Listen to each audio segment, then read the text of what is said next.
Hi, I'm Taylor with Mom on the Spectrum, and today we're going to be talking about autistic meltdowns, but we're going to be coming at it from an angle that might be helpful to share with a friend or family member so that they can better understand what you're going through when you have an autistic meltdown. If you're new to the channel, welcome. I'm so glad you're here. I'm a late diagnosed mom, and I started creating resources for the autistic community about 3 years ago after I was professionally diagnosed, and it totally changed my life and the way that I support myself, the way that I accept myself, and it has brought about so much more self-compassion for me. And if that sounds like something that might be helpful to you, subscribe to the channel and leave me a comment and let me know a little bit about your experience so we can get to know each other. Make sure you stay tuned till the end of the video. I'm going to be sharing one of my new favorite fidget toys that can be really helpful for autistic people whenever we need to regulate during a meltdown. So first of all, let's talk about what autism is. Here on my channel, I don't like referring to it as a disorder. Autism is a neurological difference. It is a difference in the way that we interpret our environment and the sensory information around us. So our nervous system, our brain, our spinal cord, and the peripheral nerves that come off of that spinal cord, they help us interpret information through our senses. And as an autistic person, that information can come in quite differently than it does for other people. So a lot of times, autistic people have been labeled sensitive or overdramatic or overreacting. The reality is that a lot of the time, the way that we're interpreting information is going to be different than the way that you would interpret it. So you might notice for some autistic people, the way that they experience pain is very different. They might be able to tolerate an extreme amount of pain and not know that they're in pain because their body is not registering it the same way that yours does. Or the opposite might be true. They might have a very small injury and it might feel like a very, very big deal. This is not made up or imagined. Our nervous system is really giving us that feedback. So the first thing you can do as someone who wants to better understand and support someone on the autism spectrum is to avoid using the word sensitive, overreactive, dramatic. And one word you can replace it with is responsive. Our bodies are very responsive, and the feedback that they give us is very important for helping us understand what's going on in our environment. So let's talk about what might be happening during an autistic meltdown. Our body is giving us signals that there's something to be concerned about. So for example, the lights might come across as so bright that it drowns out our other senses. Like if the lights are too bright in a room that I'm in, I can't hear. Like I can't hear what you're saying to me. And that's not an imagined thing. Like I will try to redirect my focus over and over and over again, and I can't. My brain loses the ability to interpret the words that are coming out of other people's mouth.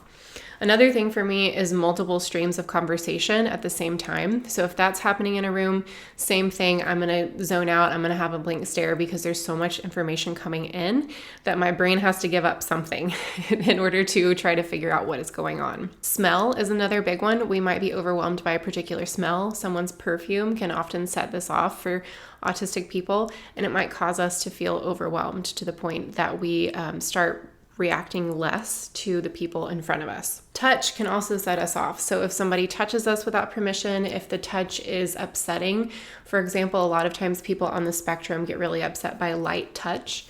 If something like that happens, that can be a trigger that makes the nervous system feel very threatened. So here's how an autistic person might respond to too much information coming in through our nervous system. This is going to be different for everybody. You're going to want to spend some time getting to know the autistic person in your life when they're comfortable sharing that information with you. But it might look like we're shutting down and completely disinterested in the situation. You might feel like we're not paying any attention to you. We might have a zoned out look or a blank stare. We might lose words and our ability to communicate what's happening. We might start engaging in repetitive behaviors known as stims. The stereotypical autistic stim is hand flapping, but this can be expressed in a variety of ways: bouncing on your tiptoes, moving from side to side, tapping, drumming, picking at your skin, nails, hair. So there's any different number of repetitive behaviors that we might engage in. Also echolalia, that's the repetition of words or sounds. That could be a frequent occurrence when an autistic person is in meltdown as well.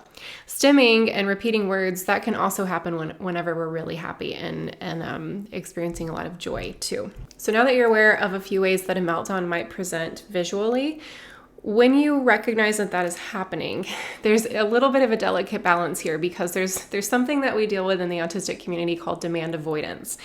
And if you ask us to do something when we're in a state of shutdown or meltdown, it's probably not going to be received very well. So avoid making demands and saying, here's what you need to do. Don't do that. Just be aware that what is going to be helpful to us is, generally speaking, everybody's a little bit different, isolation, like time away by ourselves, away from all people, to where we can just process information, zone out, stem freely without worrying about what people think. We might need a snack because a lot of times we forget to eat when we need to eat. We might need some water. When we're ready, we might need some help processing verbally if we want to talk through the situation with somebody that's safe and can ask really good, curious questions without judgment. That's going to come after we regulate ourselves with that isolation stemming time. It also might be helpful to focus on one of our special interests. That's not always going to be available to us, especially if we're out in a social situation. We might not be able to sit down and immerse ourselves in a special interest, but if you're at home, that could be a good option. So because all of our experiences with meltdowns are different, I can't give you a cookie cutter way to help, but I think being aware of the signs of what it looks like when someone's in a meltdown can be very helpful so that you're kind of aware of what's going on. And then I would encourage you not to try and do much communication with the person in meltdown when they're in meltdown, but I would encourage you to have meaningful conversations with the autistic person or people in your life after the meltdown has happened, like a considerable amount of time afterwards when there's been enough processing space to understand what happened.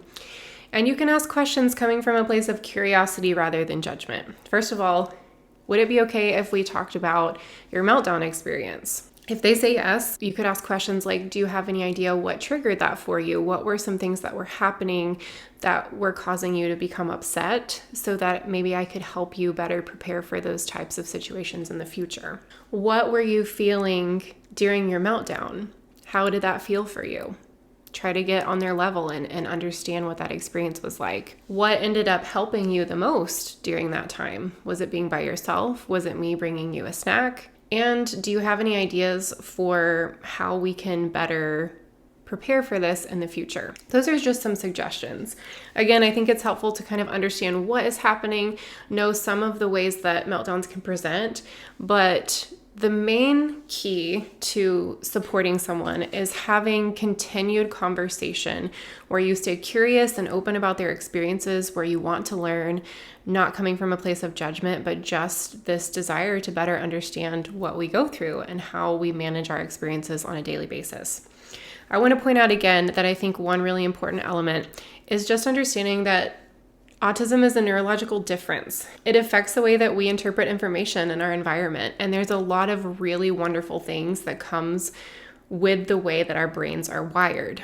And the more grace and compassion you can have in getting to know an autistic person and their experiences, I really feel like we can unlock so much new potential for creativity and innovation and just progress in general, because I think the way that autistic brains are wired are really fascinating, really wonderful, with lots of strengths to share. So my encouragement to you would be to see the autistic person or people in your life. There's more than one, I promise.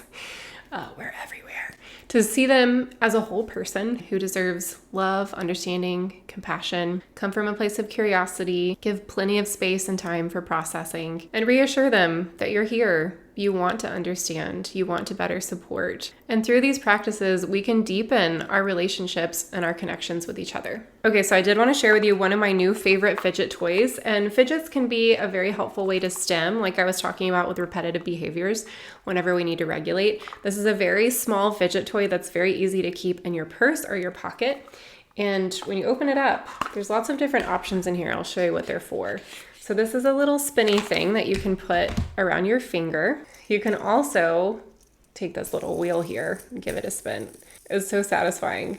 But the little adapters, these are really cool because you can switch out this middle part here and it changes the fit of it. So if you want to wear it on a different finger, you can wear it on a different finger. So if you're interested in checking one of these out, I have a link in the description for you, and you can use the code 15yogi15 to get 15% off, and part of the proceeds will go directly back to supporting the channel. And of course, there's different colors because you always have to have options. So keep learning, keep asking questions, staying curious, and together we can really grow and deepen our friendships and our relationships with each other. And that's what it's all about, right? If this video has been helpful to you, if you could give it a thumbs up, that would be awesome. And if you're an autistic person watching and you have more suggestions that you would like other people to know about your meltdown experience that I left out here in the video, leave me a comment below and let me know. Let me hear from you. I am always learning from this community and love hearing your suggestions. So thank you so much for watching, and I will see you in the next video. Be kind to yourself.